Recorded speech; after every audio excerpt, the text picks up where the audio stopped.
ভাবে খাইতাম পেটের ক্ষুধায়, মানে জড়ো সড়ো, মানে আমার পারতেছি না যে আমি মরি যাই, অস্থিরতা বাদ করতো।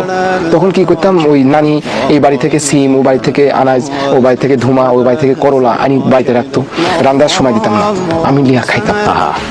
এই তিতো যদিও লাগতো, যখন পেটটা ভরে যাইতো তখন গা অনুভূতি করতাম যে আমার এটা করলি খেলাম তিতো লাগছে, তার আগে আমার কাছে আর ভিতরে আমার কিছুই লাগেনি। আপনি কি কথাটা বুঝতে পারছেন ক্ষুধা কত মারাত্মক হতে পারে?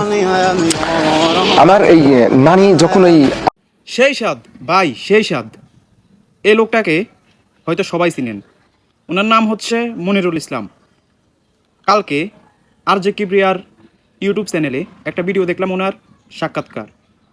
বিশ্বাস করেন চোখের পানি ধরে রাখতে পারি নাই। আসলে মানুষের জীবন আমরা যদি তার সম্পর্কে না জানি তাহলে আমরা তা বলতে পারি না, উপলব্ধি করতে পারি না তার জীবন, তার শৈশব, তার কৈশোর, তার যৌবন কীভাবে সে পার করতেছে বা পার করেছে। আমি অল্প একটু সময় নিয়ে তার পুরো 29 থেকে 30 মিনিটের যে সময় বক্তব্য, তা আমি অল্প কয়েক মিনিট আপনাদেরকে তুলে ধরছি ইনশাআল্লাহ। মনিরুল ইসলাম যখন ছোট ছিল তখন তার মা এবং বাবা পৃথক হয়ে যায়। তার বাবা আরেকটি বিয়ে করে ফেলে, মা তাকে রেখে দূরে কোথাও চলে যায়। এরপর তার বাবার বাড়ি থেকে তার নানি তাকে নিয়ে আসে।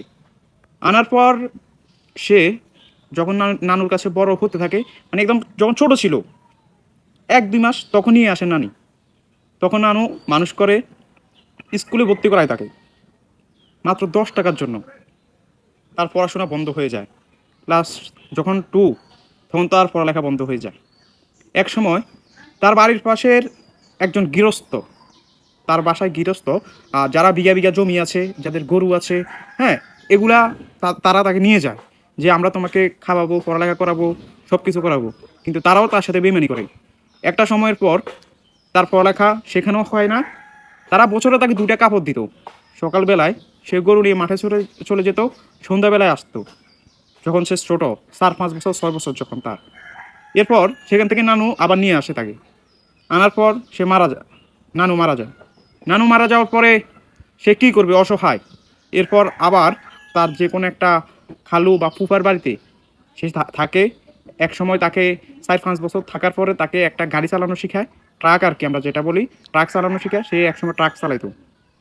পরে ওই যে সে যখন ছোটো ছিল তখন তার নানু তাকে ঠিকমতো 3 বেলা খাবার দিতে পারতো না।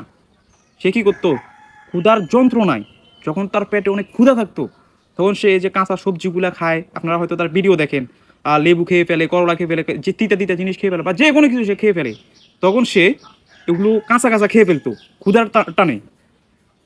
সে এই কথা পর্যন্ত বলছে একসময় সে, আমরা টান কচু বা এরকম একটা কচু আছে, ওই কচুটা সে কাঁচা খেয়ে ফেলছিল।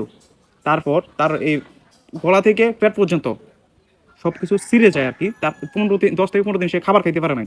একবার ভাবেন একটা মানুষ কতটা কষ্ট বুকে চাপা দিয়ে আপনাদেরকে হাসাইতো। আমরা তার ভিডিও দেখে তাকে পাগল বলতাম, বিভিন্ন ভাষায় খারাপ খারাপ ভাষায় গালি দিতাম। কিন্তু তার এই 40-50 মিনিটের যে ইন্টারভিউ, এটা দেখে যে কারো মন গলে যাবে, যে কারো মন। আমি সঙ্গে সঙ্গে তার ইউটিউব চ্যানেল সাবস্ক্রাইব করছি, তার টিকটকে ফলো দিছি, ফেসবুক ফলো করছি, সব করছি। কারণ হয়তো সে এখান থেকে কিছু টাকা পাবে, তার সংসার চলবে। এমনকি সে এখন যে বাড়িতে আছে ওইটাও তার নিজের জায়গা না, তাকে থাকতে দেওয়া হয়েছে কিছুদিনের জন্য। একবার বুঝেন সে কোন পর্যায়ে থেকে আজ পর্যন্ত আছে। এমনকি সে একসময় ফাঁসি পর্যন্ত দিছে তার মুখের ভাষা। যাই হোক, অবশেষে সে তার সব কিছু ছেড়ে দিয়ে অনলাইন জগতে আসছে। কালকে আর জে কিবরিয়ার কাছে সে বলছে সব কিছু। আমরা এই বাড়িটির জন্য দোয়া করি সে অনেক বড় হোক। হয়তো সে বিভিন্ন খাবার খাইতো, সে তো নাচানাচি করতো না, অন্যান্য মেয়েদের মতো নষ্টামি করতো না, খারাপ খারাপ ভিডিও বানাইতো না, স্ত্রী নিয়ে ভিডিও বানায় না, বউ ব্যবসা করে না। সে হয়তো কিছুটা খায়, খেয়ে ভিডিও দেয়। আমরাও তো অনেকে সেই স্বাদ বলে আমরা নিজেরাও অনেক ভিডিও বানাইতাম, সেই স্বাদ আমরা অনেককে জ্বালাইতামও, বলতামও।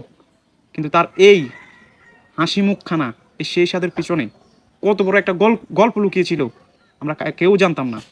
তাই মানুষের উপর দেখে তার ভিতরটা বিবেচনা করেন না, তার সম্পর্কে জানেন, বুঝেন, তারপর মন্তব্য করেন। সবাই মনিরুল ইসলাম ভাইকে সাপোর্ট করবেন, তার পাশে দাঁড়াবেন। আল্লাহ যেন তার সহায় হয়, খুব শীঘ্রই যেন সে তার সফলতার মুখ দেখতে পায়। আসসালামু আলাইকুম রহমতুল্লাহি ওয়া বারাকাতুহু।